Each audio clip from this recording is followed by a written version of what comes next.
Hey guys, welcome to our video. இன்னைக்கு நம்ம ஒரு ஸ்பெஷலான ஒரு செலிபிரிட்டியை நம்ம நேர்காணலுக்காக தான் வந்திருக்கோம். ரைடர் எல்லாருக்கும் சொல்லிருங்க. மொக்க ரைடர் அப்படின்னு எதுக்காக நேம் கிரியேட் பண்ணது அப்படின்னு பாத்தீங்கன்னா, ஃபர்ஸ்ட் ஒரு NS 200 எடுக்கும்போது கூட எனக்கு கியர் பைக் ஓட்ட hey guys, welcome to our video.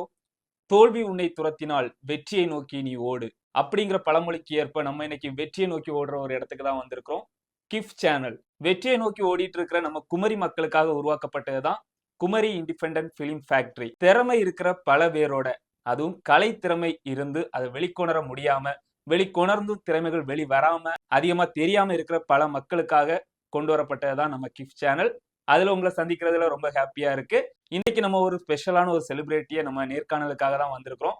அது யாருன்னு ஒரு கோட்ஸ் சொன்னாலே உங்களுக்கு தெரிஞ்சிடும். என் பாதையில் திராட்சை தோட்டம் இனிக்குமோ புளிக்குமோ தெரியாது, என் பாதையில் பூஞ்சோலை இருக்குமோ இருக்காதோ தெரியாது, என் பாதையில் குண்டும் குழியும் வீழ்த்துமோ தாழ்த்துமோ தெரியாது, ஆனாலும் நான் பயணித்துக் கொண்டே இருக்கிறேன், நான் நடைபாதைக்காரன். பயணங்கள் அப்படின்னா யாருக்கு தான் பிடிக்காது சொல்லுங்க. பயணம் உங்களுக்கு பிடிக்குமோ இல்லையோ எனக்கு தெரியாது.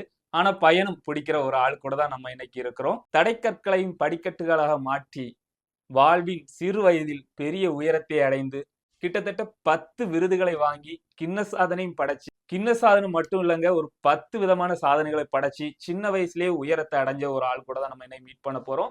அவர் வேற யாரும் இல்ல, மொக்க ரைடர். கண்டிப்பா எல்லாருக்கும் தெரிஞ்சிருக்கும், நான் சொல்லிதான் தெரியணும் அப்படின்னு இல்ல. சரி, ஓகே, அவங்கள வெல்கம் பண்ணிடலாம். வணக்கம். வணக்கம். நம்ம அவங்கள்ட்டயே ஏன் அந்த மொக்க ரைடர், எனக்குள்ளேயும் நிறைய கேள்விகள் போயிட்டே இருக்கு, அவங்களையும் சந்திச்சு கேட்டுடலாம். ஹாய் ப்ரோ, ஒய் மொக்க ரைடர்? இதுதான் என்னோட மெயின் கேள்வியா இருக்கு. எனக்கு உங்களை பார்க்கணும், இந்த கேள்வியை கேட்கணும்னு ஆவலா இருக்கிறேன். அவங்களும் அப்படிதான் இருப்பாங்கன்னு நினைக்கிறேன். ஒய் மொக்க ரைடர் எல்லாருக்கும் சொல்லிருங்க. மொக்க ரைடர் அப்படின்னு எதுக்காக நேம் கிரியேட் பண்ணது அப்படின்னு பாத்தீங்கன்னா, நம்ம வந்து சின்ன வயசுலயே ஒரு காலேஜ் முடிக்கிறது வரை அவ்வளோ மோஸ்ட்லி வெளியே வந்திருக்க மாட்டோம். ஸோ கண்டிப்பா. ஆனால் நம்ம வந்து ஒரு 11th 12th டைமே நமக்கு வந்து பைக் இப்போதைக்கு பார்த்தீங்கன்னா ஒரு 5 6 பைக் இருக்குது. ஸோ இந்த பைக்கில் தான் நம்ம அடிக்கடி நிறைய இடத்துக்கு போகிறது, இந்த மாதிரி தான் போயிட்டு இருந்தோம். அப்போ நமக்கு ஸ்டார்டிங் டைமில் ஃபர்ஸ்ட் ஒரு NS 200 எடுக்கும்போது கூட எனக்கு கியர் பைக் ஓட்ட தெரியாது. ஸோ இருந்தாலும் எடுத்தாச்சு. அப்படியே கொஞ்சம் கொஞ்சம் லோக்கல் ஏரியாவில் கொஞ்சம் கொஞ்சம் ரைடு பண்ணுறது அந்த மாதிரி பண்ணிட்டு இருந்தோம். அப்போ நிறைய பேர் நம்ம கூட இருக்கிறவங்களே பின்னாடி பேசுறது எப்படி பேசுறாங்கன்னா, உனக்குலாம் என்ன தெரியும், ஒழுங்கா பைக் கூட ஓட்ட தெரியாது அப்படின்ட்டு. அப்போ நமக்கு வந்து இந்த ரைடு ரொம்ப லாங், அந்த டைம்லலாம் ஜம்மு காஷ்மீர் அங்கெல்லாம் ரொம்ப இதா இருந்துச்சு. அதாவது யாருமே போக முடியாத ஒரு இடம் அப்படின்னு தான் அந்த இடம் இருந்துச்சு. அப்போ அந்த டைமே நமக்கு அதெல்லாம் ட்ரீம். சின்ன வயசுல நம்ம ஸ்கூல்ல மேப்லாம் பார்க்கும்போதே ஜம்மு பனி பிரதேசம் அப்படின்ட்டு வரும்போது எல்லாத்துக்குமே ஆசையா தான் இருக்கும். ஸோ அப்போ அந்த டைம்லயே அங்க போகலாம் அப்படின்னு பிளான் பண்ணி தான், சரி நம்ம எல்லாரும் இந்த மாதிரி சொல்றாங்களே, கண்டிப்பா நமக்குள்ளேயும் ஒரு சாதனை இருக்கும், அது நேரம் வரும்போது வெளியே வரும் அப்படின்னு சொல்லி எடுத்து தான் இது பண்ணும்போது, சரி எப்படி நம்ம பிளான் பண்ணி இன்ஸ்டா ஐடி ஸ்டார்ட் பண்ணி கிட்டத்தட்ட ஒரு 7 வருஷம் ஆச்சு, இன்ஸ்டா யூடியூப். ஸோ அப்போ எப்படி நேம் கிரியேட் பண்ணி வச்சது அப்படின்னு பார்த்தீங்கன்னா, என்னைக்குமே எடுத்த உடனே வின்ல இருக்கக்கூடாது, எடுத்த உடனே சக்ஸஸ்ல இருக்கக்கூடாது, கீழே இருந்து மேலே வரணும், மொக்கையா இருந்து சாதிக்கணும் அப்படிங்கிறதுக்காக தான் மொக்க ரைடர் அப்படிங்கிற நேம் வச்சிருந்தது. கேட்டுக்கிட்டீங்களா? எப்பவுமே எடுத்ததுமே மேல போகணும்னு நினைக்க கூடாது, சின்னதுல இருந்தே அப்படி மேல போகணும். இப்ப நிறைய நீங்க மேல மேல நிறைய போயிட்டீங்க அப்படின்னு நினைக்கிறேன். நேபாள் வர நடந்து போயிருக்கிறீங்க, கின்ன சாதனை வர படைச்சிருக்கிறீங்க. இப்போ நிறைய நீங்க மேல மேல போயிருக்கிறீங்க. ஒரு 3 வருஷம் முன்னாடியே நீங்க வந்து இந்த அச்சீவ் பண்ணிட்டீங்கன்னு நினைக்கிறேன். நேபாள் வர நீங்க நடந்தே போயிருக்கிறீங்க, கின்ன சாதனை வேற படைச்சிருக்கிறீங்க. ஆனாலும் நீங்க இன்னும் மொக்க ரைடர் அப்படிங்கிற பேரை மாத்தல, அது ஏன்? இப்போ நம்ம வந்து ஒரு ஃபீல்டுல இறங்கி நம்ம ஒர்க் பண்ண ஆரம்பிச்சிட்டோம், கொஞ்சம் நேம் வாங்க ஆரம்பிச்சிட்டோம்.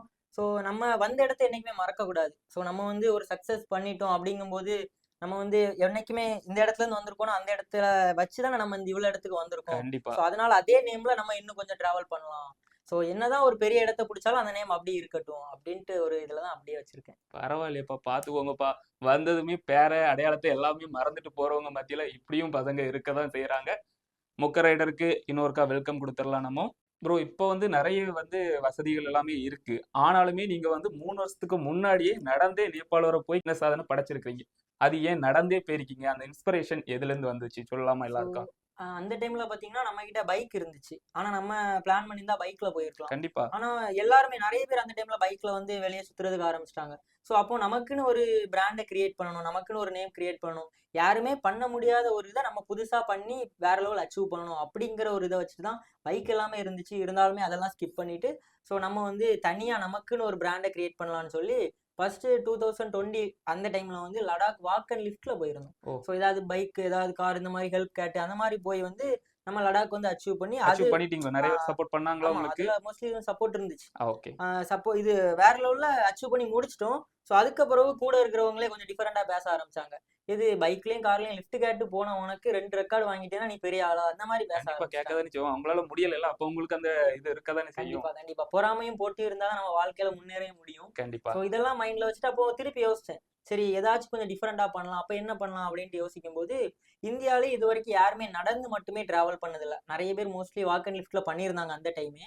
So okay. நம்ம வந்து அப்ப டிஃபரெண்டா பண்றோம் அப்படின்னு சொல்லிட்டு இந்தியாவில எல்லாம் தமிழ்நாட்டுல எல்லாம் நம்ம கன்னியாகுமரி டிஸ்ட்ரிக்ட்லயே ஃபர்ஸ்ட் நம்ம நடந்து போகணும் அப்படின்னு சொல்லி பிளான் பண்ணி 2020ல வந்து 22 22. 2022ல வந்து சரி நம்ம இந்தியாவுக்குள்ள ஆல்ரெடி போயிட்டோம். அப்போ பக்கத்து நாடு ஏதாவது ட்ரை பண்ணலாம் அப்படின்னு சொல்லி பார்க்கும்போது பாஸ்போர்ட் இல்லாம ஒரு நாட்டுக்கு போலாம் அப்படின்னா நேபாளத்துக்கு போலாம் அப்படின்னு சூஸ் பண்ணியிருந்தோம். ஓ! சரி, சரி. நேபாளத்துக்கு போறதுக்கும் ஒரு காரணம் இருந்துச்சு. என்ன எவரெஸ்ட் காரணம்? ஏறணும்னு ரொம்ப நாளா ஆசை.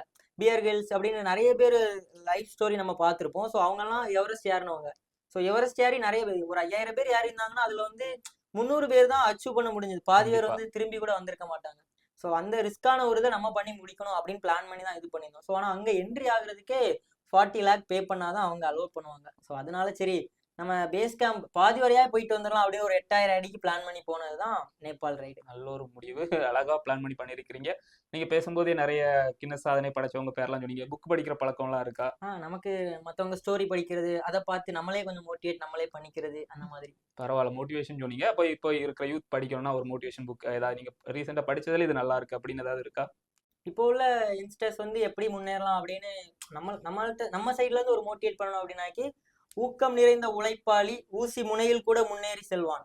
எல்லாராலையும் சாதிக்க முடியும். ஏக்கம் நிறைந்த ஏமாளி, அதாவது ஏக்கம் நிறைந்த சோம்பேறி ஏணிகள் 1000 இருந்தும் ஏறதுக்கு மறுத்து தான் இருப்பான். அதனால வாய்ப்பு வரும்போது நம்ம பயன்படுத்தணும். உடனேலாம் நமக்கு வாய்ப்பு கிடைக்காது. ஸோ இப்போ கடவுளா பார்த்து ஒரு வாய்ப்பு தந்தா கூட நம்ம அதுக்கு ரெடியா இருக்கணும். கடவுள் நமக்கு நிறைய கஷ்டங்களை கொடுப்பாரு. இருந்தாலுமே வந்து வாய்ப்பு வந்து தட்டும்போது தூங்கினேன், தட்டிவிட்டு சென்ற பின்பு ஏங்கினேன். இப்படிலாம் இருந்தா லைஃப்ல என்னைக்குமே வந்து முன்னேற முடியாது. எப்போ எது வந்தாலும் அதை ஃபேஸ் பண்றதுக்கு நமக்குன்னு ஒரு டேலண்ட் இருக்கணும். இதுதான் யங்ஸ்டர்ஸ்க்கு சொல்றது. கண்டிப்பா. நோட் பண்ணிக்கோங்க எல்லாத்தையுமே. அப்படியே ஃபிங்கர் டிப்ஸ்ல வச்சிருக்கிறாங்க எல்லா கருத்துமே. இதுலருந்தே தெரியுது எவ்வளோ புக் படிக்கிறாங்க அப்படின்னு. இப்போ உள்ள இளைஞர்கள் எல்லாருமே சோம்பேறிப்பா, சும்மாவே இருக்கிறாங்க அப்படின்னு நெறைய பேர் சொல்லிட்டு இருக்கிறாங்க. அந்த மாரி நினைக்கிறவங்க மத்தியிலும் இப்படியும் இளைஞர்கள் இருக்கிறாங்க. நல்லா நோட் பண்ணிக்கோங்க. ஆ இவ்வளோ நேரம் நம்ம மொக்க ரைடர் அப்படின்னு தான் பேசிட்டு இருக்கோம். உங்க உண்மையான நேம் தான் என்ன?